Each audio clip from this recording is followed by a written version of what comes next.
क्या अब हम समझें कि कीमतें जहां पर पहुंच चुकी हैं उससे कुछ वापस आने की भी उम्मीद पैदा हुई है? देखें, बड़े अहम फैसले जो हैं कल हमें देखने में नजर आए। 16 निकाती जो एजेंडा था उसमें सबसे अहम चीज़ यही थी कि जो हमें गुज़िश्ता माह जो है वो एहतजाज भी नज़र आया, स्पेशली महंगाई के हवाले से, जिसमें चीनी और आटे का बहरान भी नज़र आया। और उस पर ज़ाहिर वफाकी कबीना और प्राइम मिनिस्टर का खुद नोटिस लेना ज़ाहिर है एक खुशाइंद है कि इसका मतलब है प्राइम मिनिस्टर खुद कंसर्न है। और उन्होंने बार बार कहा कि वो ये समझते हैं कि जो गरीब आवाम के जो मसाइल हैं वो समझते हैं। और उन्होंने ज़ाहिर एक जगह पे ये बात भी की कि उनका अपना गुजारा भी मुश्किल होता है, तो उसका मतलब नेगेटिव भी शायद लिया गया, लेकिन मकसद यही था कि 2019 में जो मुश्किल जो है फैसले किए गए, 2020 में हमें कुछ नज़र भी आ रहा है कि आवाम को रिलीफ भी मिलता हुआ नज़र आ रहा है। एहसास प्रोग्राम जो है वो उसकी एक बहुत बड़ी कामयाबी हमें नज़र आ रही है। नौजवान प्रोग्राम जो है हमें नज़र आ रहा है। इसके साथ साथ राशन कार्ड तकसीम की जा रही है। यूटिलिटी कॉर्पोरेशन का हमें देखा कि हुकूमत ने दोबारा जो है वो अपने पाँव पर खड़ा कर दिया। तो ये तो कोशिश की जा रही है हुकूमत की तरफ से। दूसरी तरफ जो इससे पहले बात हो रही थी कि जो बहरान रहा आटा और चीनी का, उसके हवाले से FIA जो है वो तहकीकात कर रही है और 2 हफ्ते के अंदर वो रिपोर्ट भी तलब की गई है। सबसे अहम जो चीज़ मौजूदा हुकूमत में नज़र आ रही है, जिस पे आपने देखा होगा कि अपोजिशन के जो रहनुमा है उन्होंने भी बात की, हुकूमती लोगों ने भी बात की कि ये ज़ख़ीरा अंदोज़ी या इनके ये मिल ऑनर्स कौन है। हुकूमत ने पहली बार ये भी कोशिश कर रही है कि वो एक तो पूरा वो लिस्ट मंगाई जा रही है। FIA को कहा गया है कि चेक किया जाए कि ये शुगर मिल्स और फ्लोर मिल्स जो है मालिकान कौन है। कई ऐसे पीछे जो है वो पॉलिटिशियन मौजूद हैं और आगे जो है फ्रंटमैन कोई और है। उस तह तक भी जाया जा रहा है कि अगर इसमें, क्योंकि हर हुकूमत, आने वाली हुकूमत आप देखते हैं कि किसी न किसी हुकूमत में ज़रूर इस तरह की जो इंसिडेंट नज़र आता है।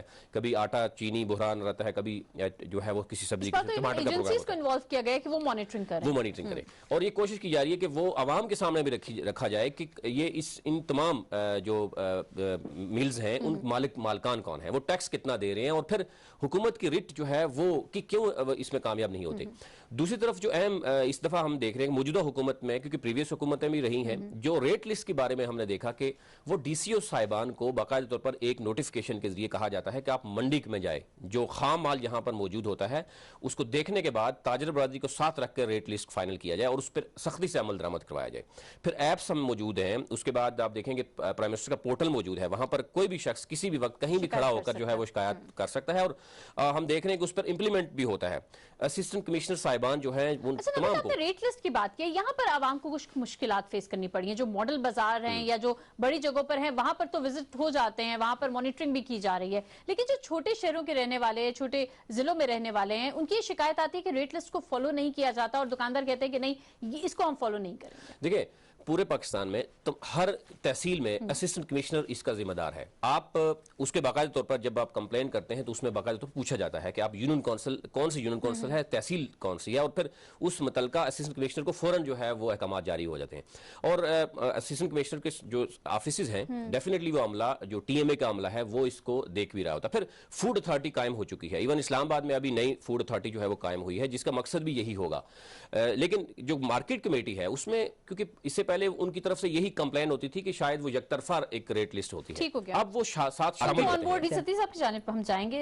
नवीद, बताइएगा, एहसास आमदन प्रोग्राम, फोकस कौन लोग होंगे, कौन से तबकात होंगे, क्या सिर्फ खवातीन ही सिर्फ इसमें शामिल होंगी या मर्द हजरात भी इससे फायदा उठा सकेंगे? थोड़ी सी डिटेल्स बताइए। देखिए, 23 इजला इसमें शामिल किए गए हैं। फर्स्ट जो फेज है इसका, उसमें 235 यूनियन काउंसिल हैं और 14 लाख लोग इससे मुस्तफीद हो रहे हैं। और उसमें 60% जो है, 60% जो है वो खवातीन है, 30% जो है नौजवान तबका है। अब देखें, पाकिस्तान की खुशकिस्मती है कि पाकिस्तान के पास नौजवान तबका जो है वो, आप देखें मुख्तलिफ जो रिसर्च भी हुई हैं उसमें 60 से 70% के दरमियान जो है वो रेशो बताई जाती है। और मौजूदा हुकूमत, क्योंकि इलेक्शन से पहले भी और इलेक्शन के बाद भी उनका जो पावर थी, जो एक स्ट्रेंथ थी, वो नौजवान तबका भी थी। और ख्वातीन को भी पहली बार हम देख रहे हैं कि मौजूदा हुकूमत जो है वो कैंपेन में लेके आए। तो ये हमें देखने नजर आ रहा है कि मौजूदा हुकूमत, एक तो एहसास प्रोग्राम के जरिए हमने देखा कि BASP, उसके अलावा जो है वो बैतुल माल, ये तमाम प्रोग्राम्स जो अलग अलग जो है वो जारी थे, जिसमें अरबों रुपए की करप्शन भी सामने आई। हम अभी भी देख रहे हैं, तहकीकात जारी हैं। उसको पहले तो एक छतरी तले लाया गया है, कोशिश की जा रही है ताकि उनके दरमियान जो एक गैप था उसको खत्म किया जा सके। फिर हम देख रहे हैं कि मौजूदा हुकूमत ने ये, क्योंकि अभी तक हमें देख रहे हैं कि वो एक रिसर्च भी हो रही है, स्टडी होती हुई नजर आ रही है। फर्स्ट टाइम हिस्ट्री में यूथ के हवाले से एक यूथ काउंसिल भी बनाई गई, जो इससे पहले हमें तारीख में कभी नजर नहीं आती। यूथ को फैसला साजी में शामिल किया गया। उसके साथ साथ अभी जो प्रोग्राम नौजवान प्रोग्राम चल रहा है हम देख रहे हैं उसमें नेवटेक बड़ा अहम रोल प्ले कर रहा है, इसके साथ साथ PSDF जो है वो अहम प्रोग्राम भी कर रहा है, उसमें हाई टेक कोर्सेज जो इससे पहले भी कभी नहीं ऐसे हुए, यूनिवर्सिटीज और इंडस्ट्रीज के दरमियान जो है वो एक कोलैबोरेशन जो है वो नजर आ रही है कि इंडस्ट्रीज को स्किल लेबर क्या चाहिए और वो हुकूमत चाह रही है कि उन लोगों को डिमांड एंड सप्लाई को मद्देनजर रखा जा रहा और है। कोई भी ऐसा इंस्टीट्यूट नहीं है, हमने पूरी उन्होंने हमें ब्रीफिंग दी कि कोई भी ऐसा इंस्टीट्यूट नहीं है जो 100% जॉब्स जो होती हैं नेक्स्ट यानी जो डिमांड है वो ट्रेनिंग करके उनको वो किया जा रहा है, उन्हीं को फंडिंग हो रही है, उन्हीं कॉलेजेस और स्कूल्स और यूनिवर्सिटीज को जो है बाकायदा तौर पर फंडिंग हो रही है। नवीद सती साहब, पाकिस्तान में कपड़े की सनत एक बहुत बड़ी सनत थी और पाकिस्तान बहुत रेवेन्यू भी इससे जनरेट करता था, लेकिन कुछ ऐसे बहरान यहाँ पर पैदा हो गए, दहशतगर्दी एक बहुत बड़ा फैक्टर था, उसके बाद हमने देखा कि बिजली का बहरान था, एक एनर्जी क्राइसिस पाकिस्तान को फेस करना पड़ा और फिर ये इंडस्ट्रीज उठकर दीगर करीबी ममालिक की जानिब चली गई हैं। हमें उन इन्वेस्टर्स को भी वापस बुलाना है, ऐसे क्या हम उनको मुराद दे सकते हैं कि वो वापस आ जाएं, क्योंकि पाकिस्तान की अपनी इकोनॉमी को इस वक्त बहुत ज्यादा जरूरत है ऐसे इनिशिएटिव्स की। देखिए कल जो आपने बात की कि गवर्नर स्टेट बैंक ने जो गुफ्तगू की, उन्होंने कहा कि पाकिस्तान की इस वक्त बरामदात जो है अफगानिस्तान, सूडान और इथोपिया जैसे ममालिक के साथ के बराबर है, इसमें दूसरी राय नहीं है। ज़ाहिर है उन्होंने एक रियलिटी जो है वो बयान की है, और क्योंकि पाकिस्तान बदतरीन एक दहशतगर्दी के दौर से फिर उसके बाद साथ साथ आप देखते हैं कि लोड शेडिंग का एक बहुत बड़ा इशू रहा है, और जिसकी वजह से तमाम हमारी जो इंडस्ट्री है, जो फैसलाबाद, तमाम बड़े शहर, इवन जो कराची और लाहौर जैसे बड़े शहर जो थे, गुजरांवाला जैसे एक शहर यहाँ पर एक बड़ी इंडस्ट्री मौजूद थी, और वहाँ से एक जैसा सियालकोट में अभी भी बरामदात हो रही हैं, तो जब उनसे बात की थी तो डेफिनेटली वो एक उनकी डिमांड इस हद तक थी और उनको इतना रेवेन्यू मिल रहा था जिसकी वजह से वो जनरेटर पे भी अपने काम करते रहे हैं। लेकिन बहुत सी इंडस्ट्री ऐसी थी जो प्योरली जो है वो बिजली पे जो है मुनसर थी और गैस पे थी, जिसकी वजह से लोड शेडिंग में वो सर्वाइव नहीं कर सके। लेकिन मौजूदा हुकूमत अब ये कोशिश कर रही है कि इन तमाम, क्योंकि हम देख रहे हैं कि CPEC के हवाले से वहाँ पर जो लोड शेडिंग पे मुकम्मल तौर पर अब क्योंकि काबू पा लिया गया है, अब यही कोशिश की जा रही है हुकूमत की तरफ से, जो एक कमेटी और एक जो थिंक टैंक बनाने की बात की जा रही है कि वो पूरे पाकिस्तान में देखेगा कि कौन कौन सी ऐसी एशियाएं हैं जिनको यानी बरामद किया जा सकता है, यानी एक्सपोर्ट, फिर उसकी क्वालिटी को चेक किया जाएगा। इससे पहले हमें ये कभी कमेटी नजर नहीं आई, इससे पहले कभी इस तरह का कोई स्पेसिफिक जो है वो इंस्टीट्यूट नजर नहीं आया। तो मौजूदा हुकूमत ये चाह रही है कि इस पे भी एक तो इन्वेस्टिगेट किया जाए कि इससे पहले अपने आन पे किया जा रहा है, यानी कोई भी बिजनेसमैन है वो अपनी मदद आपके तहत एक्सपोर्ट करने की कोशिश करता है, और उससे पहले बरस पहले भी हमने देखा कि कुछ एक्सपोर्ट देखा कि सबसे अहम जो है वो राइस था, जिसकी कंप्लेंट्स भी आती रही कि उसमें मिलावट के बाद पाकिस्तान की मंडी को भी नुकसान उठाना पड़ा। तो अब ये कोशिश की जा रही है इस थी जिसकी वजह पूरा एक इंस्टीट्यूट हो और जो बाकायदा तौर पर पूरे पाकिस्तान में देखे कि बरामद क्या किया जा सकता है। जैसे डेफिनेटली अगर टारगेट मार्केट सेट की जाए, उसके बाद सेट की जाए और जो चीज की जा सके उसको मजीद लोगों को, पाकिस्तान बहुत यानी जैसे अभी लोन दिया जा रहा है, उन लोगों को मजीद प्रमोट किया जाए और अच्छी तरीके से, ताकि वो पाकिस्तान की बरामदात जो है वो थी। और तो फिर मैं नवीद सती साहब मैं आपसे आगाज करूंगी। हमने ये देखा है कि हुकूमत की पॉलिसी है इदारों का एहतराम और सब इदारे अपनी अपनी डोमेन में रहकर अच्छे तरीके से काम करें। जब ये बयान सामने आया था तो उसी वक्त जो है इसको डिसओन किया गया था बड़े स्ट्रॉन्ग तरीके से, क्या कहेंगे इस पर? बिल्कुल, देखें सबसे पहले तो हुकूमत ने डिसऑन भी किया और उसके बाद लाताल्की का बयान हल्फी भी कोर्ट में जमा करवा दिया। यानी मौजूदा हुकूमत ये शुरू से कह रही है कि, और हम ये देख भी रहे हैं कि कोई भी इससे पहले हुकूमत जिसके अपने वज़रा जो है वो नैब के पास पेश हो रहे हों, अदालतों में पेश हो रहे हों, उसके बाद नाअहल भी हुए हों, ताहयात नाअहल भी हुए हैं मौजूदा हुकूमत के वजीर भी, और कहीं हमने देखा।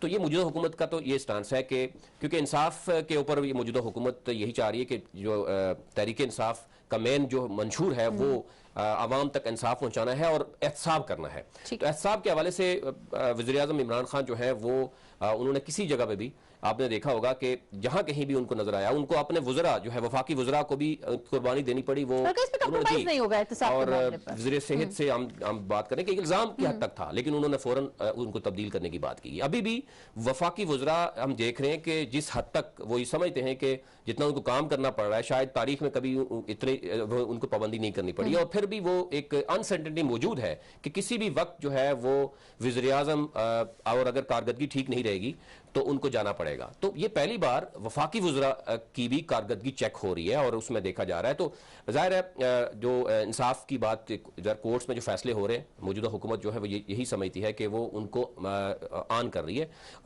اداروں کے درمیان جو ہے اس سے پہلے بھی ہم دیکھ رہے ہیں کہ یہ ایک تصادم رہا ہے. یہی کہا جاتا رہا ہے کہ مختلف ادارے جو ہے ایک دوسرے کے یعنی بیانات کی حد تک جو ہے وہ مشکلات پیدا کرتے ہیں. لیکن موجودہ حکومت کی کوشش یہی ہے کہ کوئی بھی ادارہ کسی دوسرے ادارے کی ڈومین میں جا کر جو ہے وہ مداخلت نہ کرے. اور اس پر ہم نے دیکھا کہ موجودہ حکومت نے اس سے پہلے بھی 2-3 دفعہ ہم نے دیکھا کہ وزراء جو ہیں ان کو بھی جانا پڑا, اور اب جو ہے وہ اٹارنی جنرل ان کو بھی جانا پڑا کہ عدلیہ کے حوالے سے انہوں نے یہ بات کی. تو نوید ستی صاحب, ہم نے دیکھا ہے کہ اس سے پہلے بھی بہت دفعہ ایسی سچویشن اسکولز امن معاہدے کے پاس پہنچے, لیکن این موقع پر ایسا حادثہ پیش آ جاتا تھا, یہ سچویشن کریٹ ہو جاتی تھی کہ وہ تمام تر معاملہ سبوٹاج ہو جاتا تھا. ٹرسٹ ڈیفیسٹ ہے طالبان کی جانب سے, وہ ٹرسٹ نہیں کر پا رہے کہ اس طریقے سے جنگ بندی کے اوپر مکمل طور پر عمل درآمد ہوگا بھی یا نہیں, آپ کی رائے؟ دیکھیں, سراج الدین حقانی جو ہے حقانی نیٹ ورک کے سربراہ ہیں اور کمانڈر ہیں وہ افغانستان میں افغان کمانڈر. اچھا, یہ ایک ان کی طرف سے بھی یہی ہے, یہ بیان بھی سامنے آیا ہے کہ اس سے پہلے بھی جو کوشش کی جاتی رہی, اس سے پہلے آپ نے دیکھا ہوگا کہ طالبان کی طرف سے بارہا کہا جاتا رہا ہے کہ وہ امن کے لیے تیار ہیں, اور اس وقت صدر ٹرمپ جو ہے وہ کیونکہ خود امپیچمنٹ کا ان کا وہ فیس کر رہے تھے, تو شاید ایک طرف سے ہمیں نظر آیا کہ وہ خاموشی نظر آئی. لیکن اب اس میں پاکستان کا بڑا اہم رول رہا ہے. ایک مثبت اقدام آپ نے دیکھا ہوگا صدر ٹرمپ نے بھی, اس کے ساتھ جو ابھی سیکرٹری جنرل آئے ہیں انہوں نے بھی اس بات کا سراہا کہ پاکستان نے بڑا اہم رول پلے کیا افغانستان کے حوالے سے. مری میں پیس ٹاک ہو یا دوحہ میں ہوں, پاکستان نے ہمیشہ جو ہے وہ افغانستان کا امن, پاکستان کے امن کے ساتھ ہی پاکستان نے کوئی کسی قسم کی شرط نہیں رکھی. اس حوالے سے اگر آپ دیکھیں تو پاکستان کو خود نقصان اٹھانا پڑا. 40 سال سے آپ دیکھ لیں کہ ریفیوجیز 25 لاکھ 30 لاکھ سے زائد موجود ہیں. ابھی ایک کانفرنس بھی کی, اس میں بھی وزیر اعظم نے کھلے دل, اور کبھی پاکستان نے مشکل وقت میں بھی واپس بھیجنے کے لیے یعنی زبردستی کوشش نہیں کی, اور ہمیشہ جو ہے کوشش کی گئی. اور اب ہمیں نظر آ رہا ہے کہ ابھی سے وقت مانگا جاتا ہے بار بار, اور ایک بزنس وہاں پہ ایک اچھا خاصا بزنس جو ہے وہ افغان کمیونٹی یہاں پاکستان میں بہت کرتی ہوئی نظر آتی ہے. تو پاکستان ابھی بھی یہی کوشش کرتا ہے کہ افغانستان میں امن جو ہے وہ برقرار ہو جائے. اور جیسے کہ ابھی شیخ صاحب نے کہا کہ اب امریکہ کے اندر بھی پریشر ہے, صدر ٹرمپ پر بہت زیادہ پریشر ہے. وہ جو کمپین کرتے رہے ہیں اس سے پہلے, انہوں نے بہت سے ٹویٹ بھی ڈیلیٹ کرنے پڑے ان کو, کہ جو اس وقت وہ کیا کچھ کہا کرتے تھے. پھر جو اس وقت صورتحال ہمیں نظر آ رہی ہے, جو امریکن پبلک ہے وہ بھی اس خطے سے, اب دیکھیں کیونکہ انتخابی مہم کے دوران ڈونلڈ ٹرمپ کا یہ وعدہ تھا, اور ابھی تک عراق میں جو کچھ ہوا, عراق کے بعد آپ اس کو تباہ کرنے کے بعد آپ ایک بیان دینے کی کوشش کرتے ہیں کہ وہ غلطی ہوئی. یہی صورتحال ہمیں نظر آ رہی ہے, اور پاکستان شروع سے ہی کہہ رہا ہے کہ ان تمام یعنی جنگ جو ہے وہ کسی مسئلے کا حل نہیں ہے, مذاکرات ہی اس کا حل ہے. اور موجودہ جو وزیر اعظم ہیں عمران خان, انہوں نے شروع سے ہی اپوزیشن میں تھے اس وقت سے بھی انہوں نے یہی بات کی. نوید, پہلی مرتبہ ہے کہ پوری کی پوری لیگ پاکستان میں ہونے جا رہی ہے. ہمارے لیے تو یہ خوشی بھی بہت زیادا ہے, میچ کون جیتا ہے کون نہیں یہ تو بات کی بات ہے. کیا کہیں گے استعمال پر؟ دیکھیں, میں سمجھتا ہوں کہ ایک بہت بڑی اس وقت جو ہے وہ اکنامک ایکٹیویٹی کو اگر میں دیکھوں کہ وہ ہو رہی ہے پورے پاکستان میں. آپ دیکھیں ملتان, راول پنڈی, لاہور, کراچی, یہ تمام جو گراؤنڈز ہیں وہ آباد ہوئے. اس سے پہلے آپ نے دیکھا ہوگا کبڈی کا جو ورلڈ کپ پاکستان میں ہوا, اس سے پہلے بھی سری لنکا کی ٹیم, جو بنگلہ دیش کی ٹیم موجود تھی. تو یعنی پاکستان اس وقت جو ہے پاکستان کے تمام گراؤنڈ اس وقت آباد نظر آتے ہیں. پاکستان کا جو ٹورزم ہے وہ پروموٹ ہوتی نظر آتی ہے. ایک 2020 ہم سمجھتے ہیں کہ ایک بہت بڑی خوشخبری ہے پاکستان کے لیے, جو کہ وزیر اعظم نے کہا تھا. اور موجودہ حکومت, لاسٹ ٹائم ہم اس وقت جو ہے وہ UAE میں تھے, PSL کو کور کرنے کے لیے وہاں گئے تھے. تو آج یہ اس بات کی خوشی ہے کہ پاکستان میں تمام میچز ہو رہے ہیں. ہم دیکھ رہے ہیں کہ بہت بڑی ایکٹیویٹی جو ہے وہ دیکھنے میں نظر آ رہی ہے, اور بڑا خوش آئند ہے. دیکھیں, پہلے پیش کی شرائط ہوا کرتی تھی جس کی وجہ سے دونوں فریقین کے درمیان کہیں نہ کہیں تعطل کا شکار ہوتا ہے. اب یہی کوشش ہونی چاہیے کہ پیش کی شرائط نہیں ہونی چاہیے, جو کہ ایک طالبان کی طرف سے بھی یہ ڈیمانڈ ہے کہ آئیں, مذاکرات ٹیبل پہ آئیں, اور وہ بھی تیار ہیں اس وقت. اور میرے خیال سے یہ امن انشاءاللہ جو ہے بہت جلدی جو ہے وہ افغانستان میں امن نظر آئے گا. اس کے قریب پہنچ چکے ہیں امن معاہدے کے قریب. اور ڈونلڈ ٹرمپ جو ہیں جب وہ انتخابی مہم چلا رہے تھے تب انہوں نے امریکی عوام سے وعدہ کیا تھا کہ وہ اپنے فوجیوں کو واپس لے کر آئیں گے. اب ہم دیکھ رہے ہیں کہ ان کا جو ہے تمام تر پیریڈ پورا ہونے والا ہے صدارت کا, لیکن ابھی بھی یہ تمام تر معاملہ جو ہے یہاں پر ہمیں رکاوٹیں نظر آ رہی ہیں. ہم معاہدے کے قریب پہنچتے ہیں اور اس کے بعد بھی جو ہے کوئی نہ کوئی مسائل کھڑے ہو جاتے ہیں. افغانستان میں ہم دیکھ رہے ہیں کہ اشرف غنی ایک مرتبہ پھر جو ہے وہاں پر جیت چکے ہیں. دیکھنا یہ ہے کہ افغان حکومت افغان عوام کے سینٹیمنٹس کا کتنا خیال رکھتی ہے، کیونکہ یہ تمام سٹیک ہولڈرز چاہتے ہیں کہ اب بیرونی فوجوں کی وہاں سے واپسی ممکن ہو جائے اور ڈونلڈ ٹرمپ کو بھی اپنی عوام کے سامنے ایک مرتبہ پھر جانا ہے اور ان سے کیا ہوا وعدہ جو ہے وہ پورا بھی کرنا ہے۔ ناظرین، اسی نوٹ پر پروگرام کا وقت جو ہے وہ ختم ہوا چاہتا ہے۔ ظفر محمود شیخ صاحب، ریما شوکت صاحب، نوید ستی صاحب، مظہر شہزاد صاحب اور پوری ٹیم کا بہت شکریہ۔ ناظرین، آپ کا ہمارا ساتھ دینے کا بہت شکریہ۔ آپ سے ملاقات ہوگی پیر کے روز، تب تک کے لیے اللہ حافظ۔